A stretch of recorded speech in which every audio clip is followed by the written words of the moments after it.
오늘부터 저와 여러분들은 이제 욥기 본문을 중심으로 고난에 대한 말씀을 시리즈로 함께 은혜를 나누려고 합니다. 지난주에 아시다시피 롬팔 이팔이라고 하는 책이 나오니까 사람들 중에 잘 모르는 사람들 롬팔 이팔이 뭐예요? 그래서 로마서 8장 28절 합력하여 선을 이루느니라 이렇게 이해하지 않습니까? 그래서 이 롬팔 이팔을 한평생 외쳤던 분이 고 여운학 장로님입니다. 작년 3월 15일 날 천국 가셔서 이제 이번 수요일이 추모 1주기가 되는 날이죠. 그래서 책이 나오기도 했고 앞으로 한 6개월 정도를 여운학 장로님께서 평생 저에게 가르쳐 주셨고 우리 암송학교에 남겨주셨던 몇 가지 삶의 태도, 삶의 정신들을 가지고 주제를 가지고 설교를 하려고 마음을 먹었습니다. 변나명룡이라는 이 주제를 가지고 고난에 대해서 설명을 하려고 해요. 변나명룡 처음 들어보신 분들도 이 중에는 그냥 아는 척하고 앉아있을 뿐이지 뭐 그냥 그런가 보다라고 앉아있겠지만 설명을 드릴게요. 303 비전 성경 암송학교에서 암송을 할 때 외치는 몇 가지 구호가 있습니다. 말씀 암송 준비 그러면 할렐루야 예수님의 참 제자, 경상도니까 참 제자 그러잖아요. 서울에 가서도 할렐루야 예수님의 참 제자 그럽니다. 어디에서 그 뿌리를 두겠습니까? 저희가 제자 그래요. 예수님의 참 제자라는 말은 뭐냐면 말씀 암송의 목적이에요. 말씀을 그냥 외우는 게 아니라 말씀이 내게 들어와서 삶이 되어서 예수님의 제자의 삶을 살겠다, 말씀을 삶에 묻혀내겠다라는 각오가 암송의 목적이다라는 것을 얘기한다면 그 다음에 주 안에서 항상 기기감찬순. 이건 또 뭐냐? 기기감찬순. 성도의 삶에 일상의 삶에 있어서 항상 힘써야 될 5가지 덕목입니다. 항상 주 안에서 항상 기뻐하라. 주 안에서 항상 기도하라. 주 안에서 항상 감사하라. 주 안에서 항상 찬송하라. 주 안에서 항상 순종하라. 기기감찬순. 이것이 우리 안에 있는 여러 염려를 이기는 힘이 된다. 항상 힘쓸 것 5가지를 얘기하고 마지막에 변나 명용 롬팔이팔 이 8글자를 외우자는 참 신조어를 만드는데 좀 탁월하셨던 것 같아요. 롬팔이팔은 이미 책으로 나왔으니까 설명을 않겠습니다. 가피풀닷컴에서 주문하면 배송료가 무료입니다. 예, 거기다가 이제 후기를 달아주시면 아주 고맙고 도움이 될 것 같습니다. 그럼 이제 변나명룡이라는 말이 이제 필요하겠죠. 변나명룡은 성도가 이 땅에 살면서 뜻하지 않게 또는 원하지 않았던 고난과 고통을 직면하게 되었을 때 우리는 이 고통의 문제, 고난의 문제를 어떻게 이해하고 해석할까 하는 해석의 지침으로 4가지를 던지셨어요. 그 여운학 장로님께서 한평생을 이런 삶의 자세로 살았는데 이걸 이제 성경을 가지고 설교를 해보려고 마음을 먹은 거죠. 그래서 변나명룡 요 4가지 변은 고난은 변장하고 오는 축복이다. 고난인 것 같지만 고통인 것 같지만 뚜껑을 열어보면 복이다라는 거죠. 고난이라 여겨질 때 고난 끝에 하나님께서 부어주실 복을 기대하며 견디고 참으라라는 거죠. 원망하고 정죄하고 분석하기보다 고난을 견디는 희망의 메시지로 변장하고 오는 축복. 그래서 C.S. 루이스라고 하는 위대한 작가는 고통의 문제라고 하는 책에서 고난은 축복을 감싸고 있는 포장지다라고 얘기하잖아요. 고통의 문제라고 하는 책 우리 뭐 수요일마다 말씀을 보면서 함께 읽지 않습니까? 이 포장지를 뜯어 그 안에 보배로운 선물들이 가득하지만 포장지를 뜯기 전에는 결국 고난의 문제를 피해 가서는 그 안에 담겨져 있는 복도 누릴 수 없다라는 얘기를 하는 거죠. 그래서 변은 고난을 복으로 여기는 생각을 갖도록 돕고 그다음 변나명룡의 나는 우리가 고난당할 때에 하나님께서 성령을 통해서 우리 영혼이 세상의 축복과 평안 가운데 이 깊은 잠에 빠지지 않도록 우리 영혼을 깨우는 영적 기상 나팔소리다. 그래서 나를 쓴 거예요. 나. 똑같이 장로님께서 아셨는지는 모르겠지만 C.S. 루이스의 똑같은 이 고통의 문제라는 책에 이렇게 표현되어 있어요. 잠은 누구나 다 들지만 깨어야 한다. 고통은 누구나 다 겪지만 깨어나도록 부르짖는 소리들이 있다. 군인이 아침 6시에 기상나팔 소리를 듣고 잠에서 깨어나듯이 잠자는 영혼을 흔들어 깨우는 확성기가 고난이다라는 거죠. 일어나라라는 거죠. 우리가 너무 평안하고 삶의 기도 제목이 없습니다. 지금은 모든 것이 좋습니다라고 할 때 때로는 덜컹 고난이 찾아와서 우리로 기도하게 할 때가 있잖아요. 안주하지 말라라고 하는 하나님의 깨어라는 메시지죠. 그래서 시편 119편의 시편 기자는 고난당하는 것이 내게 유익이라 이로 말미암아 내가 주의 율례를 배우게 되었나이다 라고 말하지 않습니까? 우리가 잠자는 동안에는요, 내가 잔다는 것을 인식하지 못해요. 언제 잤구나를 알게 되냐면 깨고 나서 합니다. 혹여 졸음운전 해보신 분들 아세요? 경험 있으세요? 졸 때 내가 존다는 생각을 안 해요. 언제 졸았구나 합니까? 아이고 내가 깨었구나, 졸았구나 그러잖아요. 한참 졸다가 정신 차려보면 깨지 않습니까? 그때 깜짝 놀라죠. 저는 제가 졸음운전한 것을 주로 언제 발견하게 되냐면 휴게소에서 발견하게 됩니다. 언제 졸음이 들었는지를 몰라요. 막 기었고 졸다 깨다가 휴게소에 차가 들어가자마자 푹 쓰러졌는데 휴게소에서 딱 깨고 나서 화들짝 놀라서 여기가 어딘지, 어디로 가고 있었는지, 지금 내가 왜 여기 있는지, 누가 나를 여기 들었다 놨는지, 어떨 때는 집에 전화해가지고 여보 내가 지금 왜 여기 있지? 당신 지금 설교하러 가는 길이잖아 그래요. 그래서 다시 정신 차리고 간 적도 있습니다. 자는 사람은 깨어나기까지 자기가 자고 있다는 걸 몰라요. 고통은 네가 자고 있었다는 것을 깨워주는 하나님의 확성기와 같다. 이거 다 얘기하면 오늘 앞으로 이 설교를 안 해도 되는데, 명은 고난은 하나님께서 고난을 통해 성도의 삶을 명품으로 만든 엣지 있는 하나님의 손길이다. 명품으로 만든다는 거예요. 여러분, 명품과 짝퉁의 차이는요, 이 작가의 손길이 닿았다라는 거죠. 장인의 손길의 차이죠. 한 땀 한 땀 장인의 손길이 닿았기 때문에 비싼 겁니다. 브랜드가 비싼 게 아니라 거기에는 그만큼의 정성이 들었고 그만큼의 엣지가 있어요. 구석구석 있습니다. 짝퉁은요, 비슷한 것을 유사하게 많이 싸게 팔아서 이윤을 남기는 것 아니겠어요? 명품과 짝퉁의 차이는 손길의 차이입니다. 정성의 차이예요. 우리가 비스무리하게 신앙생활하는 짝퉁이 되지 않기를 바랍니다. 묻어서 가는 짝퉁이 되지 말라고. 때로는 하나님이 손을 대세요. 손을 대는 그 순간이 아프기도 하고 고통스럽기도 하고 괴롭기도 하는 겁니다. 그러나 그 순간을 뛰어넘고 나면 명품이 된다라는 거죠. 저와 여러분들이 하나님 나라의 명품이 되게 하시려고, 한정판으로 만드시려고 때로는 고난을 겪기도 한다라는 거죠. 명문대학 가려고 죽도록 공부합니다. 세계적인 아티스트가 되려고 죽도록 그림 그리고요, 죽도록 음악 연습하고, 여기 뭐 음악하는 친구들 잠도 못 자고 악보 본다 그러잖아요. 그거 그냥 되는 게 아니라 이 과정을 겪어야 세계적인 음악가가 되게 될 줄 믿습니다. 네, 아멘 하세요. 네. 운동하는 사람들이 죽도록 훈련하고 운동 경기를 해서 명예의 전당에 오르는 거 아니겠어요? 그냥 하루아침에 등극하는 게 아니라는 거죠. 그래서 고난은요, 우리를 명품 만드는 하나님의 이 엣지 있는 손길이다라는 게 명이라는 말이에요. 여러분, PC방에 가서 게임도요, 그냥 게임에서 플래티넘 등급 따는 거 아니에요. 죽도록 게임해야 돼요. 돈도 어마무시하게 들어가야 그 등급에 오르는 겁니다. 그러니까 그럴 자신 없거든 안 하는 게 낫다, 이런 거죠.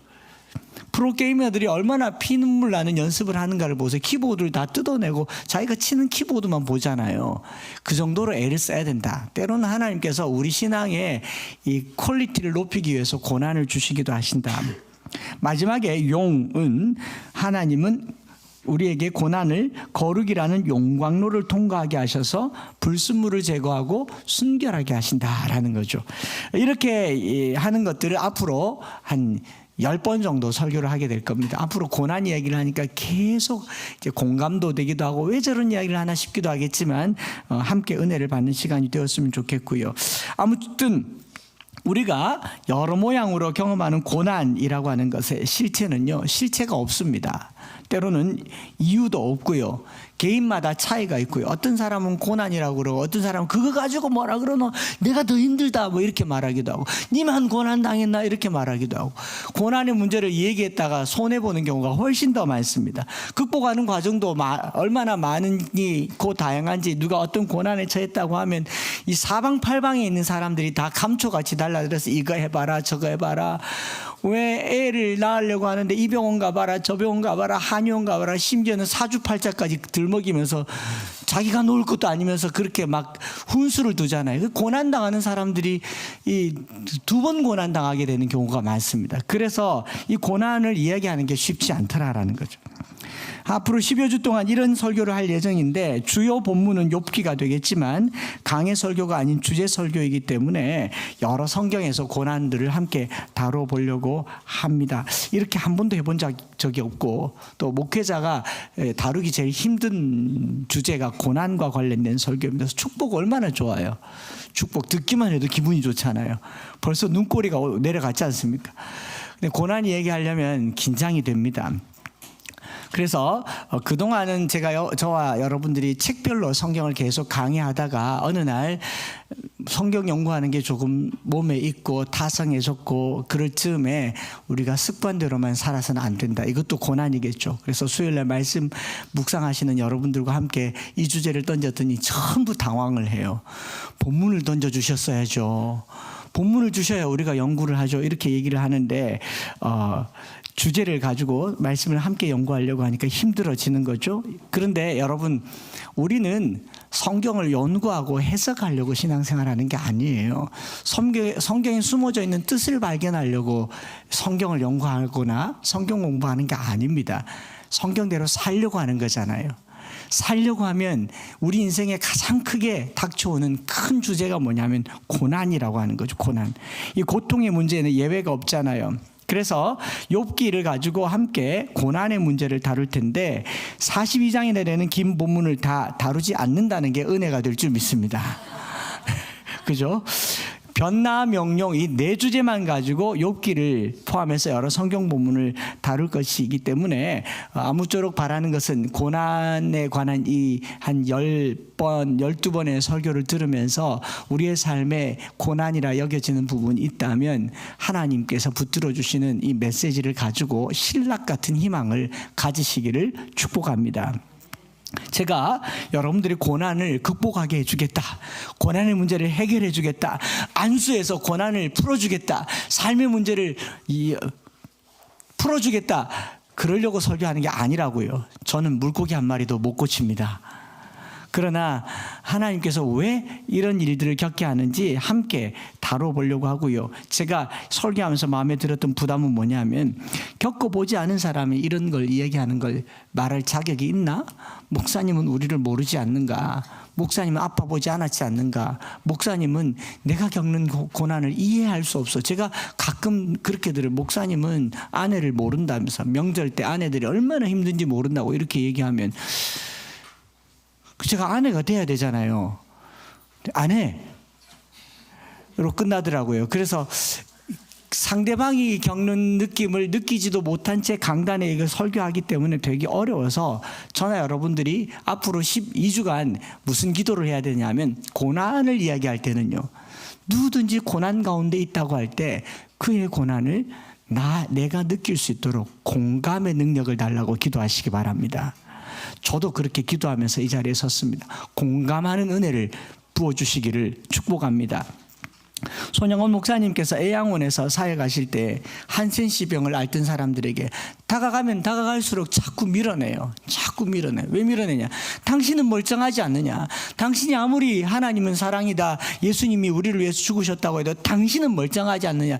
자꾸 밀어내니까 어느 날 손영원 목사님이 처음에 그 애양원에 들어갈 때는 이렇게 기도했거든요. 저 냄새 나는 거 하나님 냄새 안 나게 해주세요. 저 흉측한 얼굴들이 내게 무섭지 않게 해주세요.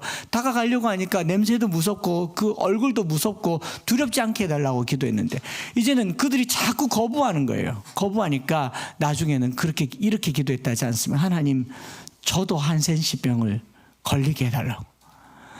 제가 이 병이 걸려야 저들에게 다가갈 수 있다라고.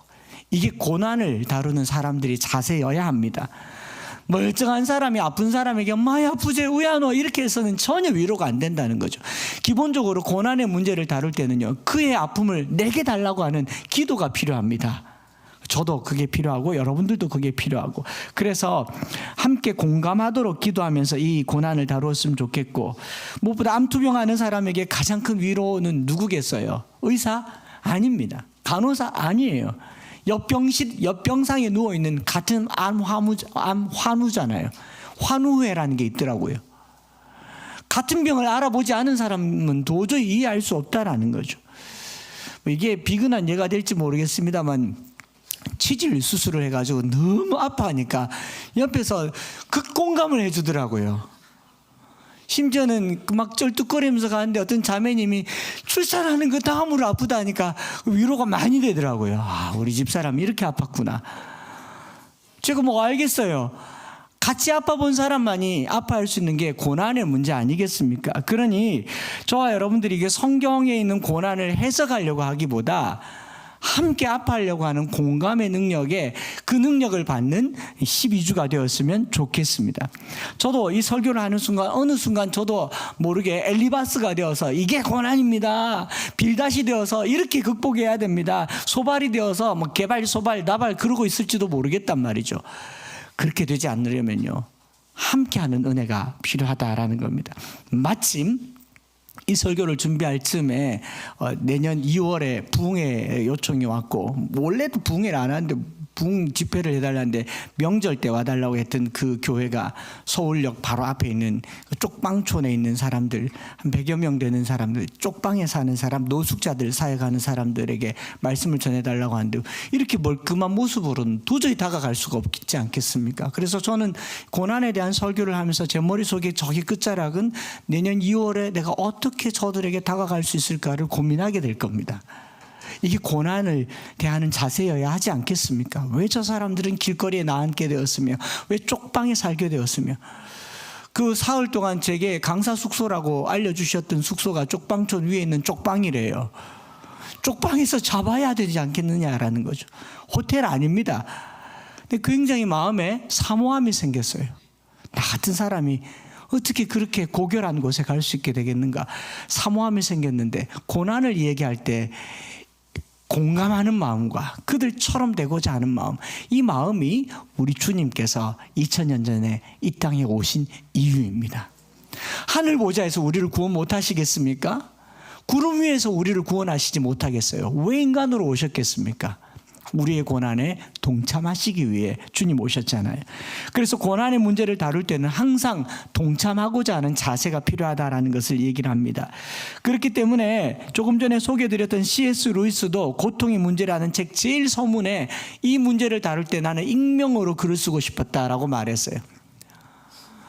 내 이름을 가지고는 저들에게 다가갈 수 없기 때문에 익명으로 쓰고 싶다라고 말할 만큼 고통의 문제는요, 다루기 쉽지도 않고 그 고난의 크기를 말하기가 쉽지 않습니다. 가장 중요한 것은요, 나도 그 고난에 동참하게 하옵소서. 그 고난을 나도 겪게 하옵소서. 욥의 고난 속으로 내가 들어갑니다. 공감하며 같이 살고 싶습니다. 함께 아파하며 함께 슬퍼하며 함께 그 고난의 잔을 마시게 하여 주옵소서. 공감의 능력으로 가득 찬 12주가 되시기를 축복합니다. 나는 고난당하지 않아서 천만다행이다. 나는 질병에 걸리지 않아서 다행이다. 나는 저들처럼 되지 않아서 다행이다. 이런 자세로는 고난을 해석할 수가 없다라는 말입니다. 반드시 이런 마음이 있어야 됩니다. 내가 거기 있었어야 되는데, 내가 거기 있었어야 되는데, 공감의 마음으로 가시기를 바랍니다. 여기까지가 서론이에요. 오늘 함께 나눌 말씀은 고난이 변장하고 오는 축복이라고 하는 첫 번째 주제를 가지고 말씀을 나눌 텐데, 고난 가운데 들어가 보기 위해서 고난이 이것 때문이다 저것 때문이다, 고난의 크기가 얼마나 될까, 어떻게 고난을 극복할까, 이런 거는 전혀 다루진 않을 겁니다. 오늘 고난 얘기할 때요, 타인의 고난을 말할 때 나의 고난도 생각해 보아야 됩니다. 여러분 순모임할 때 서로 얘기할 때 내게 고난당하는 것이 복이 되었던 것 같은 그런 경험이나 기억이 있다면 잘 말해주는 것도 오늘 은혜가 되리라 믿습니다. 욥기에 오늘 우리가 읽은 본문 13장 1장 13절 딱 첫 구절에 하루는이라고 시작됩니다. 하루는. 이 단 하루 만에 욥의 인생은 180도 바뀌어졌습니다. 이 하루는이란 말은 어느 날 느닷없이 찾아오는 고난이라고 하는 것이죠. 고난이 예고하고 오질 않습니다. 사전 징후가 없다라고요. 어느 날 내게 찾아오는 겁니다. 그냥 평상시에 병원 갔는데 내게 뭐 이상한 게 짚히더라 이런 거죠. 늘 건강했는데, 어제 건강했고 지난달에 건강했는데 그냥 일상 속에 어느 날 하루는이라고 오는 겁니다. 고난은 예고 없이 옵니다. 여러분, 공부 안 하는 친구가, 공부 생전 안 하는 친구가 형편없는 성적을 받는 건 고난이라고 말할 수가 없습니다. 그거는 공부 안 한 결과이잖아요. 이런 건 예고가 있어요. 공부 안 했다, 이게 예고예요. 니 그래 살면 망한다, 예고가 있어요. 그 전에 삶의 과정이 있습니다. 술 먹어서 간암 걸렸다, 이거 고난이라고 말할 수 없어요. 예고편입니다. 그러지 않습니까? 그런데 실제로 욥기에 말하는 고난은요, 예고된 것도 아니고 상상한 것도 아니고 미리 준비한 것도 아니고 어금니 꽉 깨물고 맞는 것도 아니고 어느 날 갑자기 몰아닥치는 고난. 이 고난 우리가 어떻게 봐야 되는가? 욥기 1장 1절부터 5절까지 소개된 대로 욥은 완전하고 완벽하고 소위 당대의 의인이었습니다. 입댈 것 없는 사람이었어요. 오죽하면 하나님이 욥을 자랑했겠습니까? 천상에서 하나님이 왜 하필 자랑을 해가지고 욥이 이 고난을 당하도록 생고생을 하게 만드냔 말이에요. 하나님도 참 입이 싸가지고 입 꾹 다물고 있어. 욥 보고 좋아 그랬으면 됐는데, 그 천상에서 사탄에게 욥 봤지? 괜찮아 라고 하니까 사탄이 자꾸 하나님을 격발하는 거잖아요. 아닐 겁니다. 그 물질 싹 걷어보세요. 그 바로 본성 나옵니다. 저거 복 받아서 그렇습니다. 그러니까 해봐 그러지 않습니까? 하나님도 괜히 이제 오기가 나가지고 아니라니까. 그럼 하나님이 욥을 몰라서 이런 내기를 했겠느냐라는 거죠. 욥기를 읽는 독자는, 바로 우리는 이 사태가 왜 일어났는지 6절부터 12절까지 읽어서 알아요. 고난의 이유를 압니다. 욥이 의로웠기 때문에, 욥이 땅의 복을 많이 받았고 당대의 의로운 사람이었기 때문에, 전능자의 시점에서 하나님께서 욥을 두고 천상에서 사탄과 나눈 대화가 원인이 된 겁니다. 자랑만 안 했어도 욥기는 기록도 안 됐을 거고 욥이라는 존재는 역사 속에 안 나왔을 수도 있겠죠. 백지 자랑에서 사탄이 질투하고 참수하면서 욥을 고통으로 몰고 간 거 아니겠습니까? 그렇죠. 저는 고난의 원인은 하나님의 자랑 때문이다. 무슨 말이냐면 욥은 모른다는 거죠. 우리는 알지만 욥을 몰라요. 욥은 몰라요. 마찬가지로 우리 일상에서 우리가 겪는 고난을 누군가는 아는데 내가 모르고, 때로는 하나님은 아는데 내가 모르는 거, 이런 걸 우리는 고난이라고 얘기합니다. 그거 알면 고난 당할 이유가 없잖아요. 오늘 욥기가 던져주는 고난의 가장 기본적인 거는요, 저도 모르고 자신도 모른다는 거죠. 하나님만 아신다는 거죠. 그렇다고 하나님이 틀렸다라고 말할 수만은 없어요. 뚜껑 열어봐야 아니까. 우리는 모르는, 이유 없는 고난을 당할 때 어떻게 살아야 되는가. 이것이 배경이 돼서 13절부터 19절에 하루아침에 몰아닥친 욥의 고난은 이루 말로 다 할 수 없습니다. 물질과 자녀를 포함해서 모든 것이 쓰나미처럼 다 날아가 버렸습니다. 이유가 없는 고난, 성경 맥락상으로는 그렇지만 우리는 알죠. 하나님이 자랑해서. 이 성경을 주의하거나 주석하는 거 쉽지도 않고요. 그렇게 지금은 하려고 하는 게 아닙니다. 일장의 상황을 두고 뭐라고 말씀드렸습니까? 고난을 해석하려고 하기보다 그 속에 들어가서 나도 욥과 공감하는 게 오늘 이 본문의 목적이라고 얘기했죠. 욥기 1장에서 욥은 알 수 없는, 그러나 기록상으로 우리는 알 수 있는 이 고난의 이유, 하나님의 자랑이죠. 사탄의 시기이고, 그리고 인간이 의로워봤자 거기서 거기겠지 하면서 건드려 보는 거죠. 테스트해 보는 거죠. 이런 것들을 가지고 고난이라고 계속 설명하는 내용이 바로 3장부터 37장까지의 내용이에요. 이러면 안 되겠다라는 거죠. 제가 고난에 대한 질문을 가지고 가피풀 TV에 인터뷰한 영상이 있습니다. 그 앞부분에 잠깐만 한번 보시겠습니다. 많은 고난의 시간을 겪고 계신 분들이 하나님은 사랑이시라면서 왜 나한테 이런 고난을 주시는지에 대한 질문도 있고, 그렇다면 이 고난의 시간을 어떻게 지나가야 하는지 답답해하고 어려워하는 분들이 많이 계실 것 같아서 거기에 대한 얘기 좀 부탁드릴게요. 저는 오히려 고난 당하는 사람들에게 고난을 해석하려고 하기보다 힘을 다해서 고난을 극복하라고 말하고 싶어요. 그걸 해석하고 있으면 안다고 해서 나아질 게 하나도 없어요. 근데 욥의 세 친구들은 그 고난을 해석하느라 모든 시간을 쏟아부었지만 답은 결국 못 얻었지 않았습니까? 네. 욥도 하나님의 무수한 질문 앞에 아무것도 답할 수 없었으니, 우리 인생은 어떤 문제를 당했을 때 첫 번째로 하는 게 분석하고 해석하고 고난 당하면 뭐 잘못한 거 없나? 하나님께 내가 뭘 잘못한 건 아닌가? 이런 생각들로 가득 차지만 고난은 그 자체로 빨리 해결해야 될 삶의 과제다라는 겁니다. 길게 갈 수도 있고 짧게 갈 수도 있지만 고난 당하는 당사자는 고난을 당한다라고 생각할 때 이 터널이 끝날 때까지 버티고 견디고 낙심하지 않는 게 필요한 거죠. 그리고 고난 당하는 사람 곁에 있는 사람들은 욥의 세 친구들처럼 판단하지 않도록 함께 해주고 위로해주고 북도 도와주는 그것을 통해서 고난의 길을 뚫고 가지 않을까 생각을 해봅니다. 네, 고난이라고 하는 것을 당하면요 빨리 극복해야 되죠. 왜 저랬나? 목사님에게 잘못했나? 교회에 잘못했나? 11조 안 했나? 이런 생각을 할 때가 아니라는 겁니다. 그럼 곁에 있는 사람들은요 손가락질하고 평가하기보다 함께 해주고 격려해주고 위로하는 것이 고난에 대한 이야기죠. 그래서 고난이 복이 될 수 있는 것은요, 주변 사람에게 고난이 복이 될 수 있는 것은 고난당하는 사람의 곁에 있어 주는 것이 복입니다.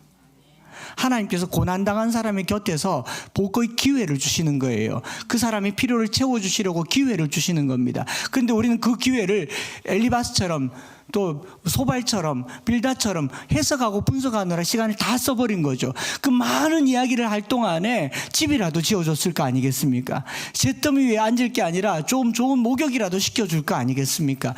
오늘 고난당하는 사람에게 가장 필요한 것은요, 해석이 아니라 극복할 수 있는 위로와 격려와 동행이라는 것을 기억하셨으면 좋겠습니다. 그래서 이 뜬금없는 욥의 고난, 이 욥의 고난을 우리가 어떻게 복이 될 수 있는가를 오늘 두 가지를 이야기하고 다음 주에도 또 고난이 복이 될 수 있는 세 번째를 더 하나를 더 이야기할 건데, 주변에 있는 친구들이 복이 될 수 있다. 이거 다음 주에 얘기하겠습니다. 2장에 나오니까 1장에서 욥이 고난을 복으로 받을 수 있었던 우리의 해석, 욥은 모르겠지만 우리가 봤을 때 욥이 그나마 이것은 복이다라고 생각할 수 있었던 첫 번째가 뭐냐면, 고난을 통해서 욥은 자신의 실존적인 존재를 발견하게 됐습니다. 내가 누구인지를 알게 됐죠. 내가 어떤 존재인지를 알게 됐습니다. 1장 20절과 21절 앞부분에 이렇게 되어 있습니다. 욥이 일어나 겉옷을 찢고 머리털을 밀고 땅에 엎드려 예배하며 이르되 내가 모태에서 알몸으로 나왔은즉 또한 알몸이 그리로 돌아가올지라. 하루아침에 느닷없이 몰아닥친 고난의 현실 앞에서 욥은 겉옷을 찢었습니다. 맏아들의 집에 평화롭게 음식을 먹는데 소는 밭을 갈고 나귀는 그 곁에 풀을 뜨는데 얼마나 평화로워요. 근데 그날 갑자기 스바 사람들이 칼로 종들을 죽이고 다 뺏어갑니다. 말이 끝나기 전에 한 사람이 또 말하는데 불이 하늘에서 천재지변이 일어났죠. 양과 종들을 다 살라버렸습니다. 아직 말하는 동안에 갈대아 사람들이, 강도들이 나타나서 낙타에게 달려들어서 칼로 종들을 죽이고 다 빼앗아갑니다. 이 말 끝나기도 전에 들에서 거친 큰 바람이 불어와서 건물의 기둥을 쳐서 다 그 안에서 이제 깔려 죽어버렸습니다. 청천벽력 같은 고난의 소식을 들었을 때 욥의 반응은요, 겉옷을 찢고 몸에 두르고 있는다는 게 의미가 없죠. 머리털을 밀고 땅 앞에 엎드려 예배했다. 여러분, 예배라는 표현을 쓰고 있는데 이 샤하라는 말은, 이 샤하라는 말은 엎드리다, 웅크러, 땅에 엎어졌다, 예배한다 이 말입니다. 최고의 하나님께 최저의 자세를 취하는 것이 욥의 태도였다. 옷을 다, 옷이, 나를 치장하는 옷이 필요 없. 무슨 의미가 있느냐? 머리를 다 밀었습니다. 그러니까 뭐라 그래? 알몸으로 왔으니 알몸으로 가는 게 맞다라는 말은 알몸인 것 같이 하나님 앞에 납작 엎드리면서 하나님 앞에 기도했다. 자기 자신을 낮추는 행위를 오늘 우리 성경에서는 예배하였다라고 얘기합니다. 예배는 뭐냐? 우리 인간의 본성이 가장 비천한 자임을 가장 높은 하나님 앞에 드리는 것이 예배입니다. 우리가 하나님께 화려함을 드리는 게 아니에요. 예배는 하나님 앞에 내가 가장 비참한 자입니다. 예배는 하나님 앞에 내가 가장 초라한 사람입니다. 예배는 하나님 앞에 내가 흙입니다 라는 것을 고백하는 게 예배예요. 그래서 헬라말로 프로스큐네오라는 말의 뜻도 엎드린다, 엎어진다, 낮아진다라는 겁니다. 오늘 우리네 교회가 하나님 앞에 예배 드린다고 하면서 얼마나 거만하게 앉아서 얼마나 화려함에 깃들어서 하나님을 예배한다고 하는지 한번 보세요. 하나님께서 이거 싹 걷어가시고 알몸인 채로 납작 엎드릴 때 그게 예배가 되는 겁니다. 우리는 흙이에요. 흙이라는 것을 인식할 때 고난은 복이 되는 겁니다. 욥은 하나님 앞에 엎드려서 왜 사람이 고난당할 때 이 죄를 엎었습니까? 흙이라는 거예요. 때로는 흙보다도 못한 존재죠. 네 발 가진 짐승과 공중의 새는 흙으로 빚으니까 바로 날아다녔고 바로 네 발 가진 짐승인 채로 살아다녔지만, 사람은 하나님의 모양과 형상으로 만들었는데도 불구하고 살지를 못해서 뭐합니까? 생기를 불어넣어서 생명이 되었어요. 인공호흡했다고 그러지 않습니까? 사람은 하나님의 호흡이 없으면 단 하루도 살 수 없는 존재, 연약한 존재, 가장 비참한 존재, 가장 겸손한 존재라는 것을 예배를 통해서 알려주는 겁니다. 여러분, 살다 보면요, 내가 능력이 있어서 살고 내 실력이 있어서 살고 내가 잘 선택해서 내가 잘 판단해서 사는 것 같지만, 여러분, 고난을 통해서 우리가 알게 되는 게요, 내 능력으로 여기까지 사는 게 아니라는 것을 비로소 발견하게 되는 거예요. 고난을 통해서 우리가 알게 되는 게 내가 살아온 게 내 실력 때문이 아니라는 것을 비로소 알게 되는 겁니다. 하나님 앞에 벌거벗은 것처럼 처참하게 자기를 낮출 때 고난이 복이 되는 겁니다. 여러분, 하나님 없이 잘 되는 것이 미국 속담에는 저주라 그래요. 성령 없이 목회 성공하는 것을 저주라고 얘기합니다. 오늘 우리의 삶에 하나님 없이 번창하는 게 이게 저주라고요. 그래서 하나님께서 번창을 거두어 가보십니다. 그러면서 거기 남아있는 것이 나인가를 묻는 거예요. 고난당한다 생각할 때 우리 겉옷의 화려함, 거칠에 손에 들고 있는 것, 타고 있는 것, 가지고 있는 것 다 던져놓고 하나님 앞에 납작 엎드릴 때 그것이 복이 될 줄 믿습니다. 실력이 아니라 엎드리는 거죠. 오늘 실력 자본주의, 능력 자본주의 사회에서는 많은 것을 가져야 영광을 돌린다고 하지만, 하나님이 이따위 것으로 영광을 받으실 분이 아니십니다. 세상의 가장 높은 권력으로 하나님을 영화롭게 할 그런 분이 아니세요. 하나님을 영화롭게 하는 유일한 방법은요, 우리가 바닥에 엎어질 때입니다. 하나님 앞에 바닥에 납작 엎드릴 때 그때 하나님은 가장 높아져요. 왜? 나와 하나님의 거리가 가장 높아지잖아요. 내가 올라가면 하나님이 덜 높아지지 않습니까? 상대적으로. 제가 키가 작은 이유가 하나님을 더 높여드리려고. 여러분들이 제 주위에 서서 저랑 키를 맞출 때 저를 높게 하려면 어떻게 하면 됩니까? 꼭 저를 2번 죽이는 사진 찍을 때 이러더라고요. 왜요? 제가 안 작게 보이게 하려고. 하나님을 높게 하기 위해서는요, 우리가 낮아져야 되죠. 고난은 하나님을 높이는 수단이 되는 겁니다. 욥이 그걸 발견했죠. 고등학교 시절 저는 절박하고 가난했고 간절했습니다. 얼굴에 평화롭고 부잣집 아들 같았다라고 하지만 실제로는 그러지 않았고요. 속으로도 그러지 않았고, 매일매일 제 안주머니에 있는 젓가락 2개가 그날 하루의 양식이었을 때, 새끼를 먹지 못할, 여러분들은 새끼 도시락을 들고 다니지만 저는 젓가락 2개를 들고 다니면서 점심시간이 제일 좋았던 이유가 모든 친구들의 도시락을 내가 먹어볼 수 있게. 그래서 그때 먹으면 언제 다음 끼니가 올지 모르기 때문에 가급적이면 많이 넣어둬야 돼서, 그때 제 별명이 냉장고였습니다. 일단 쟁여놔라. 언제 다시 먹을지 모른다. 되새김질 하듯이 많이 먹어서 배가 위장이 늘어나서 오랫동안 두고 먹는 게 저의 습관이었습니다. 그런데 제가 이 말씀 준비하면서 곰곰이 생각해 보니까요, 제가 하나님께 늘 기도했던 게 그랬던 것 같아요. 하나님, 저 좀 도와주세요. 하나님, 저 도와주세요. 다른 기도하지도 못했어요. 그게 제가 할 수 있는 유일한 기도였고 절박한 기도였습니다. 누군가 어려운 사람 보면 제 마음이 그래요. 하나님, 쟤 좀 도와주세요. 하나님, 저 친구 좀 도와주세요. 제가 할 수 있는 기도가 그게 전부였다고요. 우리가 고난당할 때 뭐 화려하게 기도하겠습니까? 뭐 거창하게 기도하겠습니까? 하나님 복 주시면 뭐 하겠습니다. 물질 주시면 뭐 하겠습니다. 그거는 좀 가졌을 때나 하는 말이에요. 쥐뿔도 가진 거 없으면요, 이 말 한마디밖에 못합니다. 하나님 살려주세요. 하나님 저 좀 도와주세요. 저 좀 도와주세요.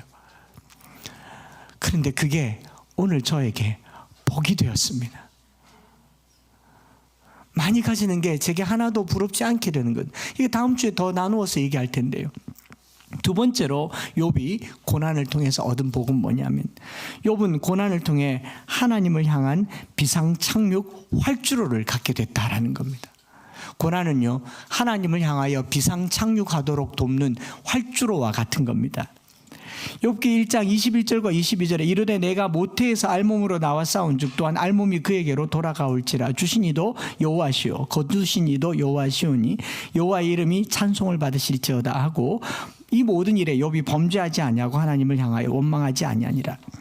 여러분, 모든 것이 깜깜할 때 한 줄기 빛은요, 깜깜하여 보이지 않는 것을 잊게 하고 보이지 않는 것은 잊게 하고 오직 그 빛에 집중할 수 있도록 도와주는 거죠.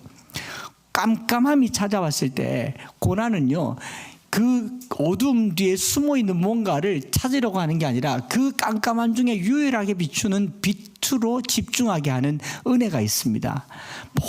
모든 걸 다 잃어버리고 나니 욥이 깨닫게 된 것은 내가 흙이라는 사실과 내가 돌아갈 분이 하나님이라는 사실을 알게 됩니다. 활주로를 얻게 된 거죠. 그냥 날아다니다가 해가 져버렸어요. 깜깜하게 됐어요. 조금 전까지 환하게 보이던 땅이 빛을 잃어버렸습니다. 깜깜합니다. 어디로 가야 될지 모릅니다. 이대로 가면 추락하여 죽을 것 같습니다. 그때 한 줄기 빛이 보인다면 거기가 내려야 될 곳 아니겠습니까?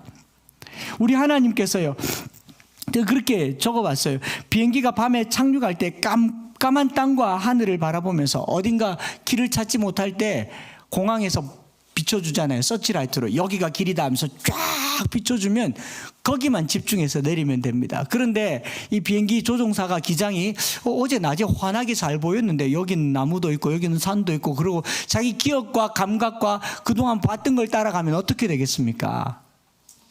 망하는 거죠. 폭발하는 거죠. 추락하는 것 아니겠습니까? 깜깜한 밤에는 오직 봐야 할 곳, 활주로 그것만 보면 돼요. 보이지 않는 걸 보려고 굳이 애쓸 필요가 없습니다. 고난 중에는요, 잃어버린 것을 보는 게 아니라 유일하게 보이는 것만 보면 됩니다. 이게 복이에요. 그전에는 볼 게 너무 많았어요. 산도 봐야 되고 들도 봐야 되고 나무도 봐야 되고 강도 봐야 됩니다. 깜깜해지고 나니까 유일하게 보이는 게 착륙할 곳이더라 라는 거죠. 고난당한다 생각할 때요, 보이지 않는 깜깜함에 희망을 걸지 마세요. 그걸 보려고 애를 쓰지 마세요. 막연한 회복에 희망을 걸지 말고 깜깜한 중에 유일하게 보이는 하나님을 찾으시기 바랍니다. 여러분, 도박하는 사람들이 도박에서 헤어나오지 못한 이유가 뭡니까? 자기가 잃어버린 것에 집중하니까 그러잖아요. 본전 찾으려고, 잃어버린 거 찾으려고 뭐 주식도 그렇고 투자도 그렇고 잃어버린 거 찾으려고 그 깜깜한 데서 계속 헤매니까 그러죠. 근데 그 잃어버리는 중에도 유일하게 빛을 발하고 있는 게 뭐냐면 가족이었어요. 유일하게 잃어버리지 않는 게 가족이고 돌아갈 품이었잖아요. 집으로 돌아와야 되는데 집으로 돌아오지 않으니까 다 잃어버릴 때까지 거기 있게 되는 거죠. 우리 하나님께서 깜깜하게 만드실 때는 이리 오라고 부르시는 활주로를 열어놓으시는 하나님의 초청장이 되는 것입니다. 그래서 고난이 복이에요. 고난은 그동안 보지 말아야 할 것들을 어둡게 하고 보아야 할 하나님을 선명하게 보여주시는 비상 활주로의 서치라이트와 같은 겁니다. 그러니 고난당한다고 생각할 때 곰곰이 생각해 보세요. 지금 내 눈에 없어진 것은 찾으려고 하지 말고 지금 내게 보이는 게 뭔가, 그분이 바로 하나님이실 겁니다. 모든 것이 깜깜하고 막막할 때 유일하게 빛을 내시는 분이 하나님일 겁니다. 나를 떠나지 않고 내 곁에 있는 분, 그분을 바라보고 그분을 찾고 그분 앞으로 나아가는 저와 여러분들 되시기를 축복합니다. 말씀 이제 마칠게요. 고난, 누구도 예외일 수가 없습니다. 고난의 현실 앞에 벌거벗은 것 같이 우리 자신을 내려두고 나는 아무것도 아닙니다. 나는 참 형편없는 사람입니다. 겉에 옷을 두르고 있었을 뿐이지, 옷이 좀 좋은 옷이었을 뿐이지, 이거 벗겨놓고 나면 나는 형편없는 사람입니다. 나는 흙입니다. 하나님의 호흡 없이는 살 수 없는 사람입니다 라고 고백하는 인간 실존을 경험하시기를 축복합니다. 이걸 경험 못하면 인간 실종이 되는 거예요. 여러분, 실존의 인간의 자리, 내가 정말 형편없는 자리라는 것을 계속 인식하셔야 돼요. 지금 이 순간에도 40대 50대가 되면요, 자기가 이뤄놓은 삶의 경험과 경력과 이 캐리어를 가지고 내가 뭔가를 할 수 있을 것 같이 자만하지만요, 여러분 아무것도 아니에요. 좀 기분 나쁘십니까? 저를 포함해서 저나 여러분들은 흙이라고요. 하나님 앞에 아무것도 아니어야 하나님을 만날 수 있는 겁니다. 내가 뭐가 되고서는 하나님 앞에 설 수 없어요. 유일하게 우리 곁에서 우리 시선을 기다리고 계신 분이 하나님입니다. 30초도 안 되는 제가 그 인터뷰의 마지막 장면을 보여드리겠습니다. 고난이 이제는 말할 수 있죠. 복이라고. 고난당하는 것이 내게 유익이라 이로 말미암아 내가 주의 윤례를 배우게 되었다라는 것은 나중에 해석할 수 있을 것 같아요. 누구든지 고난당하면 지금은 해석할 수 없지만 나중을 위해 오늘 견디고 또 오늘 내가 누구인지 이 고난 속에 하나님은 여전히 나를 지켜보고 계시다는 사실을 잊지만 않으시면 해맑은 정금같이 될 거라고 믿습니다. 아멘. 이게 앞으로 12주간 해야 될 모든 설교의 결론입니다. 저는 롬파리팔 책을 내놓고 나서 향촌동에서 안 났으면 오늘 저는 없었겠구나. 그러지 않습니까? 제가 유복한 집에서 나서 유복하게 살았더라면 목사도 안 됐겠구나. 아니 예수도 못 믿었겠구나. 제가 땅에서 발견된 흙 한 줌이었으니 이 땅을 지으신 하나님을 만날 수 있게 되었구나. 여러분, 내가 아무것도 아닐 때, 또 아무것도 아닌 깜깜함 속에 하나님을 만날 때, 그때 그게 복이 되는 겁니다. 잃어버렸다고 생각하지 마세요. 모든 걸 잃어버렸지만 하나님을 갖게 될 겁니다. 내 주위가 바닥을 친다고 생각하지 마세요. 원래 거기가 내 자리입니다. 그 하나님을 만날 때 철저히 무너진 삶 속에 나는 주를 보겠습니다. 귀로만 듣던 하나님을 내가 이제 눈으로 보겠습니다. 고백하는 우리 이 고난의 이야기들이 되기를 바라면서 이 찬양을 하나님께 드리시겠습니다.